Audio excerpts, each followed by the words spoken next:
On this Almajiri, during the fasting period, I'm going to share my experience with the one that really got me and moved me to I was weeping during the fasting. That was when I just came into Kano as a youth corper in 2018. I was staying around Hotoro environment. If you're familiar with Kano, you would know Hotoro.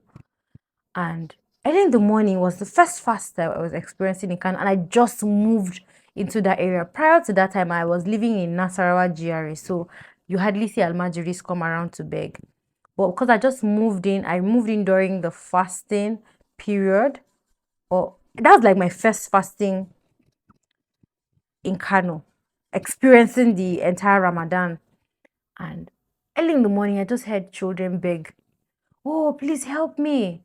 They will soon call for prayer." And if you're familiar with Muslims, you know that in the morning they take sahur before they start their fast. So they eat in the morning before they start their fast. And this children like, "Please help me. I've not eaten," and they will soon call for prayer.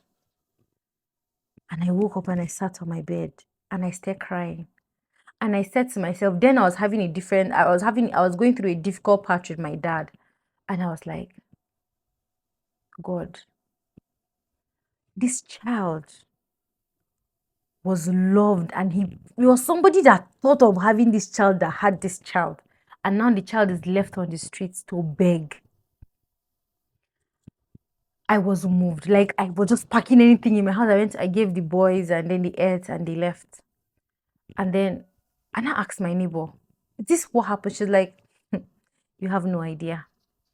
And then when I moved into a different area where I currently live, there was a case of molestation, and the boy was abused, and maggots were coming out of his anus, and this was maybe 2 years ago or so. And it was just, oh. And then the recent one that happened, that was 2 fastings ago. Was it the last fasting? The boy was lying almost lifeless outside the compound until a woman found him and poured water on him. What happened? He said he has not eaten for 2 days. He didn't break his fast. He did not eat in the morning. And so he was exhausted from hunger and he collapsed. If that woman did not pass at the moment she did, I don't know how much longer that boy would have held on.